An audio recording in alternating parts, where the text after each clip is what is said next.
Scrappin with Sheri. Today is going to be kind of a 2-for-1 deal because I'm going to show you some of the Croptoberfest accessory paper pack. Actually, you'll see all of it. And I'm also going to show you a really quick idea that I learned from Beth Beller at an advisory retreat in August to jumpstart your creativity. Sometimes you sit down and you want a scrapbook, but you just don't have any creative ideas going. And this is a page idea that will help you get that creative juice going, and you'll complete a 2-page spread in just a few minutes. So let's dive in. So here are the accessory pages from the Croptoberfest kit. And this one has trees on it with the owls on the background. And I've already heard from people who said, I don't really like the owl theme. That's not really for me. Well, the good thing is so many of the papers have nothing to do with owls. So you'll be able to use these for a lot of different things. Now look at this. It's got some orangey looking trees on the background, trees and leaves. You've got this stripe that I love. That's a really masculine stripe. For those of you who like to make pages with masculine themes and you just can't find the paper, this is it. This light blue plaid is just beautiful, and it corresponds really pretty with that darker blue. And then we've got the blue with the leaves on the background. And these leaves have just a hint of these browns and tans in them to make all these papers coordinate. So for this layout, you actually only need 2 different patterned papers, and you need to light both sides of them, and they also need to kind of go together. Now, the good thing is I talk to you all the time about having one sheet that ties everything together. That's this one right here, because that brown and blues tie this blue together, this blue together, and the brownish on the background. And I'm actually going to use these 2 as my background pages. Now, you know, if I wanted to go owls, I could use this, but these background pages are very muted. I like that. And a lot of it's going to be covered up with my decoration and my pictures anyway. But I wanted something that wasn't quite white, that will still pull out some of the colors in the papers I'm working with. So let me set my background pages aside. And I'm going to take one of these patterned papers. Now, here's the deal on this. It doesn't really matter if it's a directional sheet or not. Doesn't really matter which way you turn it, because on the layout, the papers are going to be turned different directions anyway. So don't get yourself all worked up about directionality. It's not a big deal. So here's what we're going to do. I'm putting my paper in this way. Again, it doesn't matter. And I'm going to cut at the 1 inch. And you know I like to keep the bulk of my paper on this side when I can. So I'm going to cut 1 inch and 1 inch again. Now, you know it kind of goes against my grain to cut stripes that direction, but you'll see why in a minute. Then I'm going to rotate my paper. So here I have a 12-inch sheet side to side. It's 10 top to bottom. And I'm going to put this at the 5-inch mark right here and cut that. That gives me a 5 and a 7 here. And we're through cutting that paper. Now let's take our other paper. And again, there is no directionality on this one, so it shouldn't bother you. But this time I'm going to start my cuts at 3. And I'm going to cut 3. 3 again. And then I'm going to turn it like I did before, and I'm going to cut at 4 and 4. Now, if you're looking at this, you're already thinking, oh, that's 4 by 6. Those must be photo mats, and you would be right on that. So that's all the cutting we have to do with our 12-inch trimmer. So let's lay these out. Now, here's the beauty of this page, and I did this page last weekend at a crop where I gave them a couple of sheets of paper. I had them make the cuts, but then we didn't talk about how you would lay this out. It was called a mystery page because we had a mystery crop, and the beauty of it was everybody's pages ended up looking different, and that was so much fun. I loved seeing the creativity in that.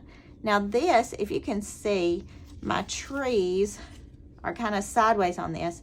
So in my mind, I'm already thinking, okay, this would make a good top or bottom border rather than a sideways border, because my trees would be sideways if I did it that way. I don't know exactly where I'm going to put these yet, but I'm playing. I've got this that I think is so pretty. And I almost feel like I want it to go up and down somewhere. But let's see. And then I've got this nice sheet. I love this stripe right here. And I do want my stripes to go across here and here. I like that. So how could we line those up? How do we like those best? Maybe scoot this in here. And do I want my orangey browns together here? Maybe I do. So I'm just playing with it, and you can do so many different layouts. Try it your way, see what you like. I think I'm going to keep this blue way over here, and I think I'm going to go back and scoot this one back over too, because remember, we've got these photo mats that are really pretty. And, you know, I could go the darker here, and then use my lighter for these mats on top of that. That's a nice look. Now, again, when I start putting this together, is there anything about this layout that makes you think, oh my goodness, those owls just don't work with my pictures? You're not seeing any owls. And in fact, you're only seeing a tiny bit of the trees in the background. And we don't even have our pictures on yet. So what if we do something like that? That would leave me room for some embellishments or some journaling here. I could go up or down with that. Let me pull out a few pictures. And these are some pictures from a recent trip my husband and I took. And this is actually Horseshoe Bend in Arizona. Now, I wouldn't necessarily look at these particular papers, pictures, whatever, and think Horseshoe Bend. But look how the coloring works.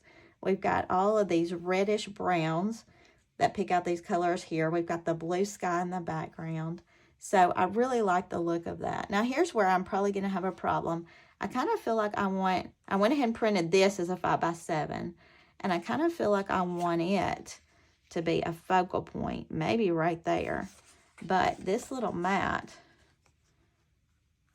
is a 4x6. But what about if we do something like that? It doesn't have a lot of contrast here, so I'm not loving that. But I could put this directly on there.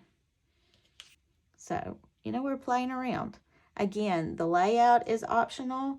The pictures are optional. You could move them here, there, and everywhere and do a lot of different things with them. So I had a few other pictures. Now, this one actually has the title on it. This one is a postcard. So maybe it needs to be a focal point first. And we could go back, cut our postcard down just a hair to fit into this. And do that there. And then we could bring this picture over to this side because it is kind of heavy, and bringing it to this side kind of helps even some things out a little bit. So let's look at this and see what we've got. I also took the picture of this sign coming into Page, Arizona that showed the Horseshoe Bend overlook. And you can see I developed my pictures with the white on them. I am going to have to trim down a little of that white to make those stand out. And these are the pictures I had pulled just for starters. But I have some more pictures. I actually had this picture that was off of a travel brochure that I held on to. I have a receipt that tells how much we paid to get into the park, but it also has the date and the time on it. So I'm going to chop this receipt down a little bit and put it over here. I love keeping things that have the date and the time. And let's look through the pictures that I had left over. You know, a lot of them are very similar, but I went ahead and got them developed.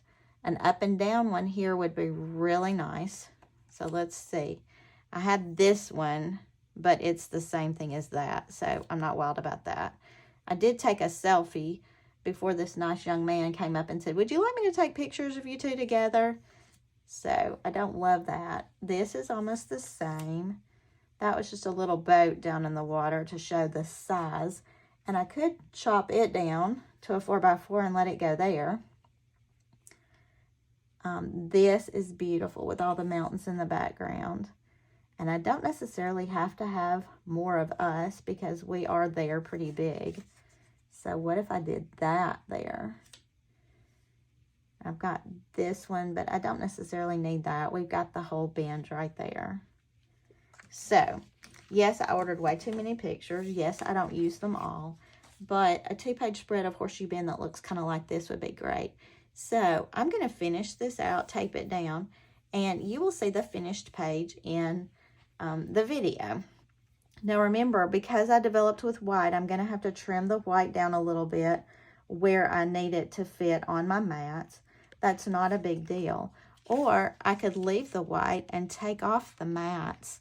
This one I do feel like needs a mat because it kind of sinks into the background a little bit. So maybe I mat the postcard with white to match everything else and I keep everything white. What a good idea that would be. And then I've got these 3 little matting boxes for another page down the road. So look for the completed page. Remember our cuts. The first page we cut 1 inch, 1 inch. We turned and cut it at 5. The second page we cut 3 inch, 3 inch. We turned one of those strips and cut it at 4 and 4 to make our photo mats. So 2 sheets of paper, 2 background sheets of paper, and you've got a quick, easy layout that's really very stunning. Until next time, happy scrapping.